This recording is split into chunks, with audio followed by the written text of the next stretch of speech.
Bonjour à tous, chers élèves de 3e année niveau 1. Aujourd'hui, je vous retrouve pour un sujet d'oral. Voici l'énoncé que vous pouvez tirer. Énoncer précisément le théorème des accroissements finis et démontrer un corollaire. Pour le théorème des accroissements finis, il y a une vidéo sur cette chaîne. Je vous rappelle la structure.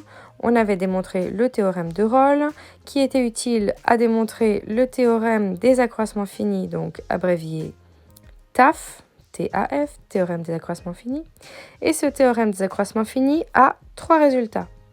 Trois résultats dont le corollaire 1 que nous allons démontrer aujourd'hui, le corollaire 2 et le corollaire 3 se trouvent déjà sur cette chaîne et ils auront été très utiles pour démontrer un théorème que vous démontrerez soit en 3e année si vous êtes en niveau 2, soit en 4e année si vous êtes en niveau 1.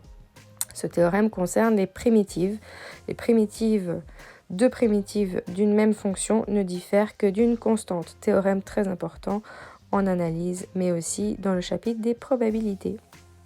Je vous suggère donc de bien comprendre chaque étape puisque tout est lié, mais tout est démontré sur cette chaîne. Place à la démonstration. Le corollaire, vous le retrouverez à la page 77 de mon cours qui se trouve sur pinkmath.ch. Et il faut premièrement énoncer le théorème des accroissements finis. Ensuite, il nous faudra donc démontrer le corollaire. Donc, le théorème des accroissements finis, c'est le sujet 13. Démontrer le corollaire, c'est une deuxième étape qui sera assez courte.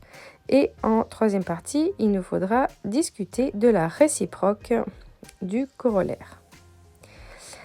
Le corollaire, si vous avez déjà lu, eh bien, il a un lien entre la dérivée positive et la fonction f croissante. Ça, on a déjà vu. Donc, si vous prenez votre liste pour l'oral, vous regarderez et vous trouverez un sujet où il y a donc f' positive et f croissante. Avec un autre ordre, donc d'abord croissante implique f' positif. Donc, c'est le sujet 10. La réciproque du sujet 10, c'est le sujet 14. Et donc, la réciproque du sujet 14, c'est le sujet 10. Donc, tout est lié. Vous ne pouvez pas travailler qu'un seul sujet et réussir. C'est très compliqué. Donc, s'il vous plaît, prenez le temps de comprendre chaque sujet. Maintenant, donc, place aux 3 étapes de notre sujet 14. Commençons par énoncer le théorème des accroissements finis. Donc, il se trouve dans la table CRM. Donc, allez regarder dans l'index pour trouver à quelle page. Et donc, le TAF, théorème des accroissements finis, a 2 hypothèses. 2 hypothèses, donc si f est continu sur un intervalle fermé et dérivable sur ce même intervalle mais version ouverte, alors il existe un point C dans l'intervalle ouvert tel que la dérivée en ce point C est égale à f de b moins f de a sur b moins a. Ce théorème donc a 2 hypothèses et quand on regarde le corollaire, on observe que les 2 premières hypothèses vont se retrouver. Mais pas après un si, après un soit. Donc la différence entre si et soit, c'est dans la reformulation de la réciproque. Quand on va changer l'ordre entre hypothèse et conclusion pour énoncer la réciproque, ce qui vient après le soit ne décalera pas. C'est-à-dire que la réciproque gardera tout ce qui vient après le soit, le f continu et f dérivable, mais enlèvera donc l'ordre entre hypothèse qui vient après le si et la conclusion qui vient après le alors. On en discutera au point 3. Donc, je réécris mon énoncé pour avoir tout sous les yeux et pouvoir mettre plein de couleurs. Soit, donc, f est continu sur un intervalle fermé et dérivable sur un intervalle ouvert, les 2 premières hypothèses du théorème des accroissements finis. Rajoutons une hypothèse supplémentaire, si f' est plus grande ou égale à 0 pour tout x dans l'intervalle AB ouvert, alors f est croissante sur donc l'intervalle AB fermé. Donc ici, ce premier corollaire, eh bien, on a déjà 2 hypothèses discutées et on va rappeler ce que ça veut dire croissant pour savoir qu'est-ce qu'on va devoir observer dans notre démonstration. Donc je vous propose la couleur donc rose pour reparler de ce que ça veut dire croissant. Donc croissant sur un intervalle AB. En fait, ici encore, on a besoin d'une petite illustration pour dessiner le A, le B, et puis on va rajouter des X1 et X2. Donc, pour parler de croissant, il faut pouvoir comparer des choses, dire il y a une évolution dans le temps, donc comparer des images avec deux préimages qui seraient dans un certain ordre. Donc ici, je vais commencer par tracer mes axes. Et puis ensuite, on va placer notre fonction, une fonction croissante. Et puis, on va aussi placer notre intervalle AB. Et pour comparer la croissance entre deux points, pour vérifier, donc si on imagine que x est l'axe du temps, donc à deux moments de temps distincts, x1 et x2, je vais regarder s'il y a une progression, si on arrive à des hauteurs différentes. Donc si je prends x1 plus petit que x2, est-ce que l'image de x1 va être plus petite ou égale à f de x2? Donc on va regarder ça. Pour croissante, c'est ça qu'on doit vérifier.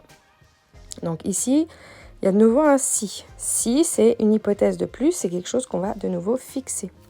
Je vais fixer x1 plus petit que x2. Donc on fixe, ça veut dire que c'est une hypothèse de plus. Et f de x1 plus petit ou égal à f de x2, c'est ce qu'on doit démontrer. Si on a rappelé le théorème des accroissements finis en début d'énoncé, c'était pour une raison. Ici, je n'ai pas coloré encore la conclusion. Je vous propose ici d'appliquer cette conclusion du TAF, mais sur notre intervalle x1, x2.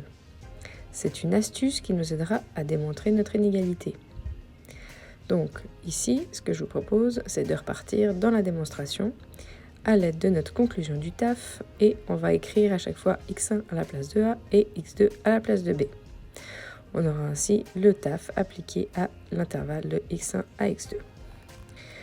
Donc ici, je vais écrire cette étape que je viens de vous expliquer.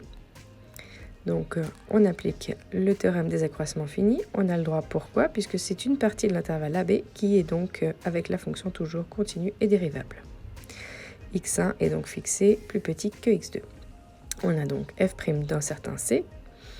On a la garantie qu'il existe d'après le TAF que donc est égal à f de x2 moins f de x1 sur x2 moins x1. Je vais la mettre dans la même couleur, mais je ne fais que l'encadrer pour montrer qu'il y a ici une petite différence et que ça a été appliqué sur l'intervalle x1, x2. Donc maintenant, on va regarder l'autre conclusion, l'autre hypothèse qui n'est pas encore colorée, c'est le f' plus grand ou égal à 0. C'est notre hypothèse supplémentaire. Où est-ce qu'on voit ça dans notre encadré en bleu? Eh bien, c'est le f' de c. Le f' de c, eh bien c, c'est un x quelconque. Donc ce f' de c, il est forcément plus grand ou égal à 0 d'après cette hypothèse rajoutée de notre corollaire.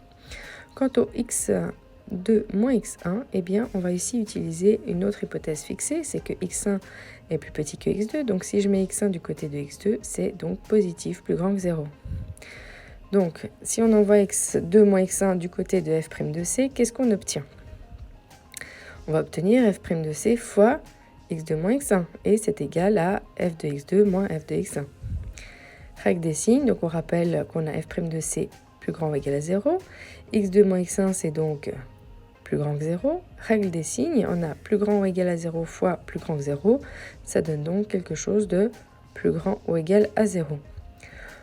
Donc en conclusion, ça se répercute sur l'autre côté de l'égalité. Ça va aussi être plus grand ou égal à 0.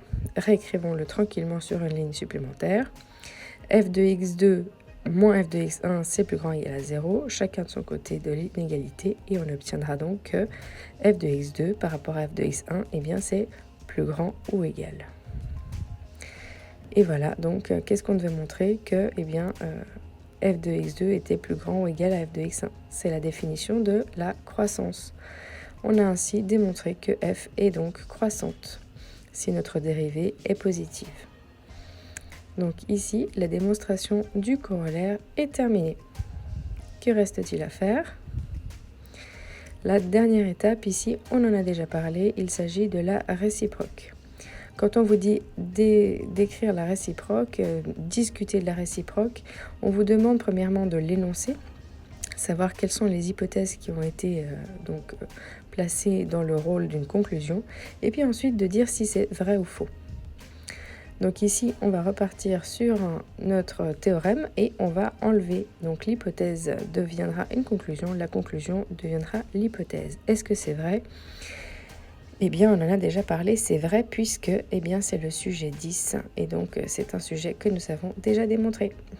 Je vous souhaite de bonnes révisions, j'espère que cette démonstration aura été claire et à tous une belle journée.